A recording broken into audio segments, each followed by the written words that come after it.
Méli-Vélo d'Info, le podcast du réseau des bibliothèques de la communauté de communes du Vexin normand.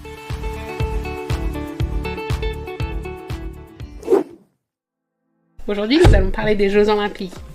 Mais de quoi? Parce que du coup, la plaquette parle des Jeux Olympiques. Et sur ce podcast-ci, cet épisode, de quoi on va parler en particulier? Des Jeux Olympiques antiques et leur rénovation à la fin du 19e siècle et début 20e. Je vais commencer par les origines. Il faut savoir que ces origines ne sont pas vraiment fondées, puisque ça se mélange entre mythologie grecque et histoire. Donc on a des origines mythologiques, on en a plusieurs. Donc on ne sait pas vraiment laquelle est la vraie, on va dire. Mais la plus connue, c'est celle de Pélops, qui voulait épouser la fille du roi de Pisa en Élide. Le roi de Pisa a appris d'un oracle que son destin était d'être tué par son futur gendre. Alors, à chaque prétendant, il imposait une course de chars parce qu'il était confiant en lui. Si le prétendant gagnait la course, il gagnait la main de sa fille. C'est ça, il pensait qu'il allait gagner, donc du coup, il faisait... Voilà, c'est ça. Du coup, lorsque se présente Pélops, il sabote le char du roi et, bien évidemment, du coup, il remporte la course. C'est Ce une qui manière fait de que gagner. le roi de Pisa, il lui laisse la vie. Et en fait, Pélops, pris de remords, il décide, pour expier son crime, d'instaurer les Jeux Olympiques. Donc, ce que tu es en train de me dire, c'est que l'histoire la plus connue de la mise en place des Jeux Olympiques, c'est tricherie et meurtre. Oui, c'est ça, exactement. D'accord. Ouais, on est vraiment sur le... C'est un petit côté dramatique, c'est bien. La deuxième origine serait que ce seraient des jeux funéraires institués par Achille pour honorer la mémoire de Patrocle pendant la guerre de Troie. Parce que comme vous savez, Patrocle et Achille étaient... Comme les deux doigts de la main. Voilà, comme les deux doigts de la main, je cherchais le mot. Il aurait institué les jeux pour Patrocle. La troisième, ce serait que ça serait institué par Zeus lui-même pour sa lutte contre Cronos pour le trône d'Olympie. Son père. Le père. Voilà, c'est ça. Tu vois. La quatrième serait que ce serait par Héraclès du mont Ida. Lui, il aurait juste proposé une course à ses 4 frères et en fait, le vainqueur aurait eu une couronne. Voilà, c'est juste basique. Et il y en a une dernière, du coup, le demi-dieu Héraclès qui aurait organisé les jeux pour honorer Zeus pour son expédition victorieuse contre le roi d'Élide.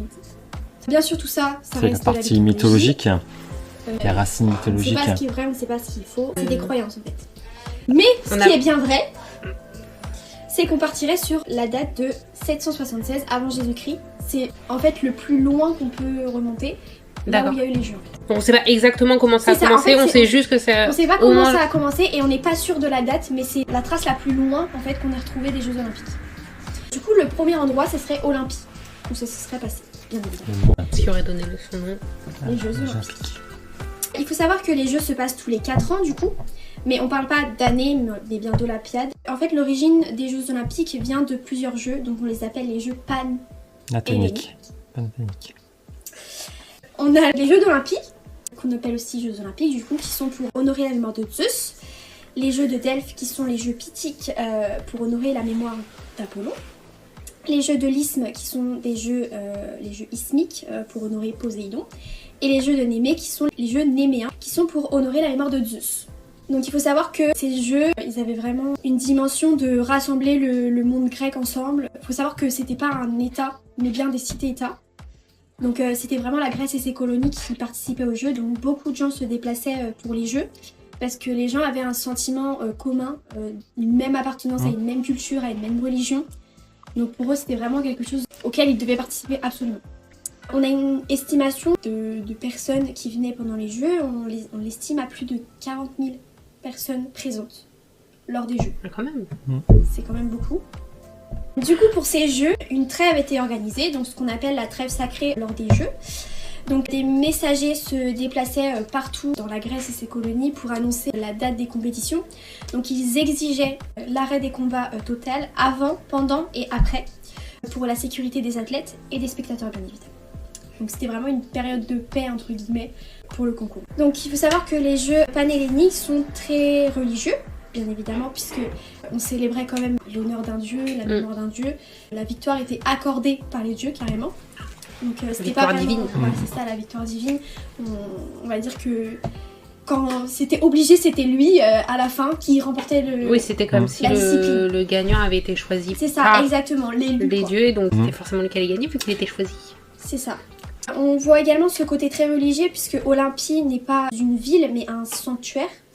On disait même que qui étaient dotés d'espaces sacrés, notamment de temples, d'hôtels où avaient lieu des sacrifices, mais également ce qu'on appelle des trésors, donc c'était des édifices qui conservaient les offrandes. Alors maintenant parlons un peu de l'athlète. Il faut savoir que les athlètes étaient toujours nus lors des compétitions et des entraînements, d'un équilibre harmonieux entre le corps et l'esprit. C'est ce qui est représenté dans les statues aussi. C'est ça, Oui, les oui. statues, Ouais. les vases. Ouais. Donc leur idéal en fait, c'était que seul celui qui entraîne son corps pouvait développer son esprit. Concernant l'hygiène et les soins corporels, donc l'athlète devait se déshabiller comme je vous l'ai dit avant et protéger sa peau en fait du soleil. Ça donnait, pour se préparer à un entraînement ou à une compétition, un reflet de l'idéal. Ils s'enduisaient d'huile d'olive et saupoudraient leur peau de sable fin. Donc l'huile et le sable servaient à réguler la température, à protéger du soleil et un peu protéger des coups de bâton. Parce que quand ils trichaient, etc., ou alors ils faisaient mal à un mouvement, ils étaient punis. Après l'entraînement et après les compétitions, ils prenaient une sorte de strigile du coup. C'est une sorte de... Comment dire ça? C'est un morceau de bois tout simplement. Ouais, mais C'est une tige, recourbée, qui permet de racler le sable sur la peau. Voilà, ça raclait la sueur, l'huile et le sable. Donc et après, ils terminaient leur toilette avec de l'eau et une éponge. J'aurais pas aimé m'enduire d'huile. Moi non plus, j'aurais pas vraiment... C'est peut-être nourrissant, écoute. On a connu plus hygiénique, je pense, c'est comme... ça, exactement. Bon, après, pour eux, c'était sûrement plus... Quoique peut-être pas, Ah en fait. ouais, je sais non, pas. ouais. Je sais pas, pardon. Pour participer au jeu, il y avait 3 règles. Il fallait être un homme d'origine grecque et libre. Donc ça exclut les femmes, les esclaves et les étrangers, bien évidemment.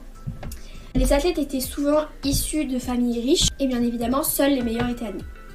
Donc pour savoir si on était admis, les participants s'entraînaient pendant des mois. Et 4 semaines avant les Jeux, ils rejoignaient les autres participants dans une cité proche d'Olympie. Et ceux qui étaient sélectionnés pour faire les Jeux Olympiques allaient directement à Olympie. Donc là où ils prêtaient serment avant les Jeux, en promettant du coup la participation aux Jeux avec loyauté et respect des règles. Bien. Sauf que, comme on sait tous, il y a toujours de la tricherie et des amendes parfois. Il y en a toujours qui essayent de profiter du système. Donc du coup, le non-respect des règles arrivait et les juges sévissaient à coups de bâton, coups de fouet même. Et pour une faute grave, on devait payer une amende. Et cet argent servait à ériger des statues de Zeus où on inscrivait le nom des tricheurs sur le socle. Ensuite, ces statues étaient installées le long de l'allée jusqu'au stade. C'est pour bien rappeler que voilà ce qui se passe. C'est un walk of shame en mode genre lui il a triché donc du coup il a sa statue. C'est ça. Et t'es rappelé comme un tricheur jusqu'à la... C'est ça. Surtout tricher c'était vraiment le déshonneur. Bah oui, parce qu'ils ont prêté serment. serment, tu disais juste avant, ils ont prêté C'est serment ça, exactement. du respect des règles et après ils trichent. Donc il y a eu de nombreux changements durant les années, à l'apogée des Jeux. Cela durait 5 jours. Il faut savoir que du coup il n'y avait pas de sport d'équipe, seulement des sports individuels. Le programme c'était, le premier jour ils prêtaient serment, donc il faut savoir qu'il y avait 14 points lors du serment. Le deuxième jour on a les compétitions hippiques, donc l'épreuve reine c'était la course de quadrige. C'était un char tiré par 4 chevaux. Ensuite on avait les courses tirées par des poulains et les courses de chevaux montés. Donc contrairement aux autres athlètes, ils avaient une longue tunique, donc ils n'étaient pas nus. Et les vainqueurs étaient les propriétaires des chevaux. C'est pour ça qu'une femme s'est retrouvée championne olympique, c'est Kiniska de Sparte. Elle a été championne olympique puisqu'elle était propriétaire d'une écurie. Donc la première femme qui a gagné une épreuve des Jeux Olympiques, c'était parce qu'elle était propriétaire des chevaux. C'est ça exactement. Ensuite, le 3e jour, c'est le point culminant puisque c'était le jour réservé au grand sacrifice. Donc les 100 bœufs étaient abattus pour Zeus et les autres divinités, et après la viande était partagée en communauté avec les athlètes et parfois les spectateurs. Ensuite il y avait l'épreuve du pentathlon, donc ces 5 épreuves, donc lancer de disque, saut en longueur, lancer du javelot, course et lutte. Il faut savoir que la course et la lutte se pratiquaient hors pentathlon, donc c'était des disciplines... À part aussi comme... individuelle. C'est ça, c'est comme avec le pentathlon moderne. T'as pentathlon puis t'as aussi les autres disciplines qui sont... Les sports qui sont dans le pentathlon sont aussi représentés hors pentathlon. Enfin, le 4e jour, c'était la course à pied.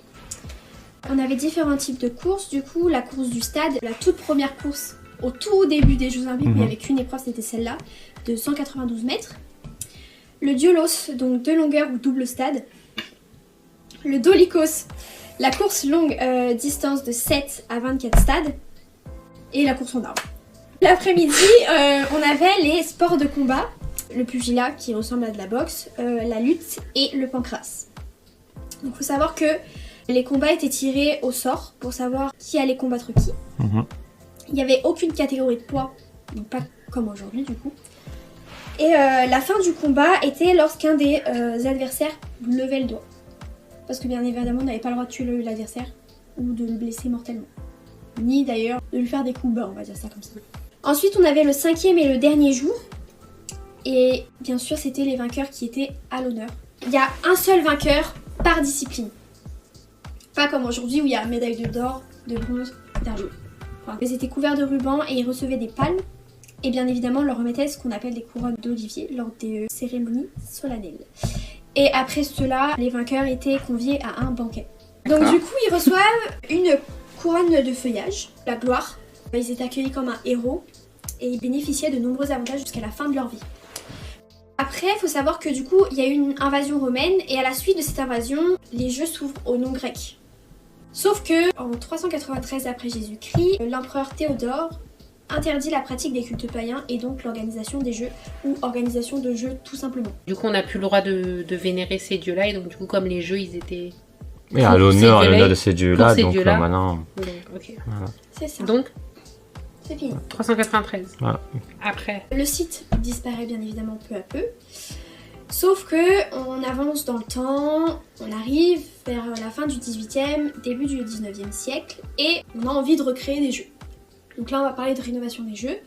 Il faut savoir que du coup il y a eu quelques tentatives, notamment les Olympiades de la République à Paris en 1796, en 1797 et en 1798. Donc c'est Esprit Paul de Lafont-Pouloty qui réclame le rétablissement des Jeux Olympiques. Il a même présenté un projet à la municipalité de Paris, sauf qu'il a été rejeté. Et ces jeux-là, ça aurait été uniquement pour la France ? Oui, c'était que uniquement pour la France. Okay. Je pense que même les jeux à la suite étaient uniquement pour le pays dans lequel ça se situait. D'accord. Donc il y a aussi les jeux du petit séminaire du Rondeau à Grenoble, donc à partir de 1832. Les jeux scandinaves de 1834 et 1836.